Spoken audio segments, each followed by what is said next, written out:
All right, let's do this. Ready for a deep dive into No Man's Sky? I'm ready when you are. You guys really went all out on this one. Patch notes going all the way back to launch, dev interviews, reviews. It's like the whole history of the game is here. Yeah, it really tells an amazing story. Well, then let's jump in. Yeah. I gotta admit, I'm pretty excited about this one. Yeah, No Man's Sky is a fascinating case, really a gaming comeback story. Oh, yeah. I mean, think about it. 2016, No Man's Sky launches, huge hype, and then boom, overwhelmingly negative reviews on Steam.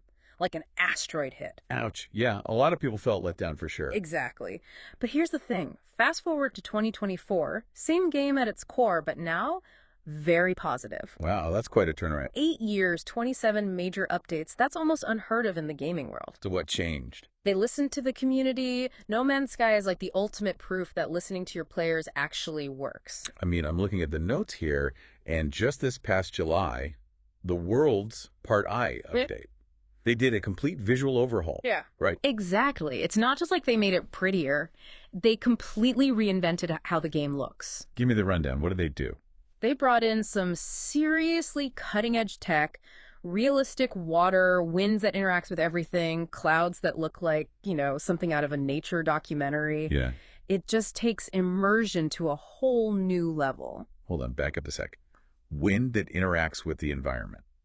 How does that even work in the game? Well, before, wind was just, a sound effect. Now, it actually affects gameplay. It ripples the water, it makes the trees sway, kicks up dust storms. You're not just seeing the wind, you're feeling it all around you. Wow, okay, that's pretty cool. Yeah, imagine you're exploring a planet and suddenly this gust of wind comes along, could blow you off course or even reveal a hidden path. It adds a whole new layer of, realism and challenge. That's amazing. Yeah. So it's not just a graphical upgrade, it actually changes how the game plays. Exactly. And I'm seeing here, they didn't stop there.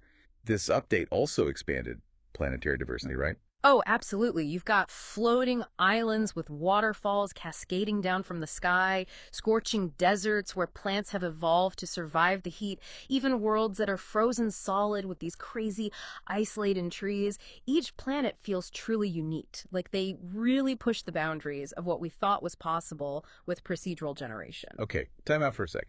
For those who might not know, what exactly does procedural generation mean in this context? Oh, good point. Basically, it means the game's universe isn't handcrafted.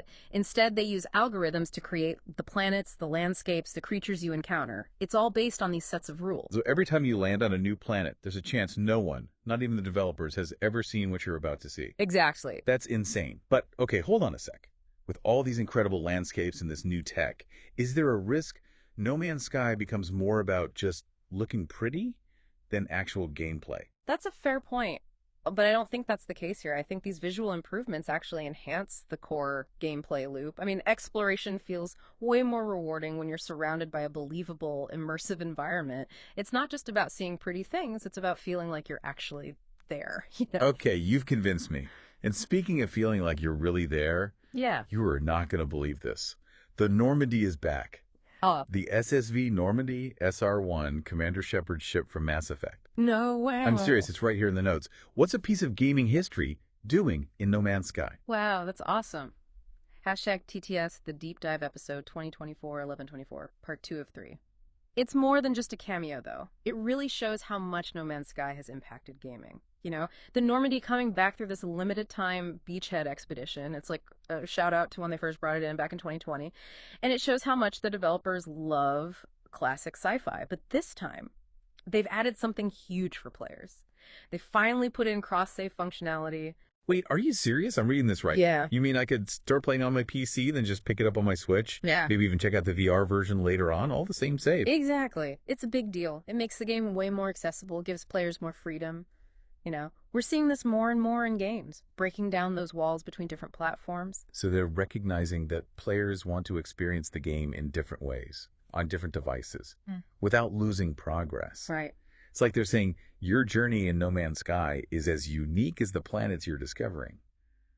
But hold on, I'm looking through these notes, and it doesn't look like it's all just peaceful exploration this time. They've added some new threats too, right? Oh, yeah, for sure. Get ready for the brood mothers.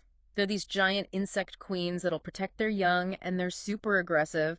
They'll make you think twice about landing on those lush, pretty planets. Oh, wow. And remember the vessel of many mouths? That creepy flying thing? Yeah, They made it even harder to fight. Gave it some new ranged attacks that'll really put your combat skills to the test. sounds pretty intense. But hey, Either they way, say big challenges mean big rewards. What kind of rewards are we talking about? if you're brave enough to face those brood mothers, you might just get your hands on a super cool insectoid themed jetpack and a whole set of matching armor.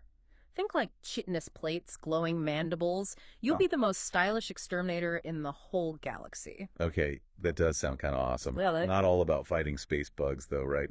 I'm seeing a lot of what they call quality of life improvements in these notes. absolutely. Refiners can now handle whole stacks of materials, which really speeds up crafting, saves you tons of time. Plus, you can rename your discoveries even after you've uploaded them. Oh, nice. And they've added this new combat HUD that helps you keep track of everything during those crazy walker and vessel battles. It's the little things, Yeah. that can make a huge difference in how much you enjoy the game. It really seems like they're paying attention to what players want and using that feedback to make the game better. But let's take a step back for a sec. What does all this tell us about No Man's Sky in 2024? It shows the power of community-driven development. You remember those overwhelmingly negative reviews? Hello Games could have just given up. Instead, they put in the work, listened to their players, kept making the game better. And this update, it celebrates that whole journey.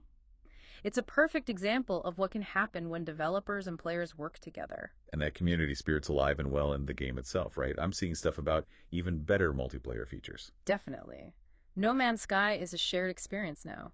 You can team up with your friends, explore together, build these massive bases. Even that new mission to wipe out those brood mothers, it's designed to get players working together towards a common goal. Like a galaxy-wide pest control project. Like that. Exactly. Did you see they even have Twitch drops now? You can earn rewards in the game just by watching people play No Man's Sky on Twitch. Oh, yeah. Yeah, that's pretty smart. It's a really clever way to connect the community and reward players for being engaged. They even took it a step further with the PC version. They added DLSS 3 technology for players with those fancy NVIDIA RTX graphics cards. Now, for those of us who aren't tech experts, what does that even mean? How did AI make a game look better? Think of it like this DLSS 3 analyzes the game as you're playing, and it uses what it knows about graphics to predict what the next frame should look like. Then it fills in all the missing details, makes everything look super sharp and detailed. So, Imagine you're on this alien world looking up at a sky full of nebulae, and it's all rendered in 4K resolution, running super smooth at 60 frames per second. It's an amazing experience. you had me at buttery smooth. Okay, so with all these updates and all this evolution, where does No Man's Sky even go from here? This world's Part 1 update feels so huge, like it's everything they've been working towards. What could they possibly do next? Well, that's the best part. With a universe this big that's constantly expanding, the possibilities are endless. We know Worlds Part 2 is coming, but we don't know much about it yet. New galaxies to explore, new aliens to meet, maybe even deeper interactions with the aliens we already know. That potential for surprise is what keeps people hooked. Yeah, it really does feel like No Man's Sky is more than just a game. Yeah. It's this constantly evolving world shaped by the developers and the players. Hashtag TTS, the deep dive episode 2024, 1124, part 3 of 3. It really is. It's like the lines between developer and player are getting blurred, you know? It's this giant collaborative art project, this universe built on everyone's imagination, everyone wanting to see what's over the next hill or, the next black hole. I think that's No Man's Sky's legacy, really. It defied expectations, came back from what everyone thought was a failure, and showed everyone that, the only limit is your imagination. And they did it by sticking to their vision, but also, adapting and evolving based on what players were saying. It's pretty inspiring, actually. Shows you that even when things look bad, passion, dedication, and listening to your audience can really pay off. Yeah, it makes you wonder, have they accidentally created something really special here?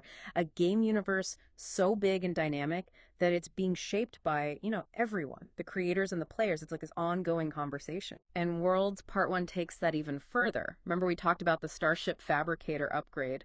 Players can actually craft their own, dream solar-class starships now. Oh, yeah. I can only imagine the designs people are coming up with.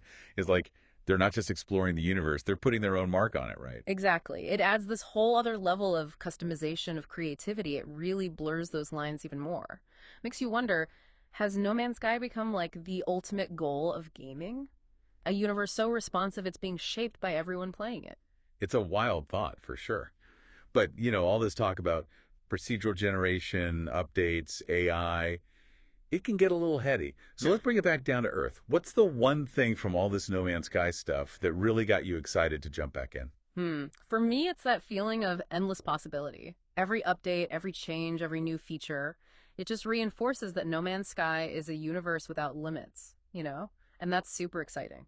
I think that's a perfect place to wrap things up. We've gone from those brutal early reviews to this amazing comeback story. No Man's Sky is a game that never stops evolving, always keeps us guessing, and ultimately invites us to explore not just this virtual universe, but also our own creativity. So as you head back out into this ever expanding world, we'll leave you with this. What will you discover in the vastness of No Man's Sky? What wonders are waiting for you on that next uncharted planet? The journey's all yours.